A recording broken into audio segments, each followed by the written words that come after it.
Hello guys! So ito na nga, gagala na naman tayo kasama si Erica at Kring. Andito na naman ulit kami sa Dubai Mall kasi nga ito si Kring ay nag-aaya waldasin yung viewpoints niya sa movie at ice skating. Syempre, sino ba naman tayo para tumanggi, diba? So ito na nga no, kumuha kami ng snowman para kay Erica dahil nga the first time niya.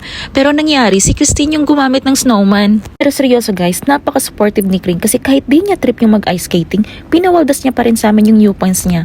Love you, best! Oh, ano na nangyari sa inyo dyan?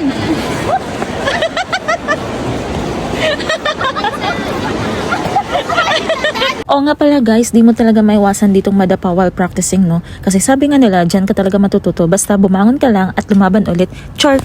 Pagkatapos pala namin dito manonood kami ng sine and seduce yung panonoodin namin. Kahit niya, sabi niya siya, ako. Sabi niya pa, akin na, 30 to. Ako na sa ano, anong sabi niya? Ako na sa malaking popcorn, may 30 pa. Yung pala 10 points. So may epic fail palang nangyari guys kasi ang akala ko talaga may 30 viewpoints ako. Yun pala wala. At sobrang bait din ng cashier kasi kala niya din sirayo lang yung machine. Ito pa guys no, dami nilang dalang food. Magmukbang ata sila sa sinihan at talagang gamit na gamit ang viewpoints. Thank you so much Kring, super nag-enjoy kami. At yun lang naman guys, thank you for watching. Bye mo.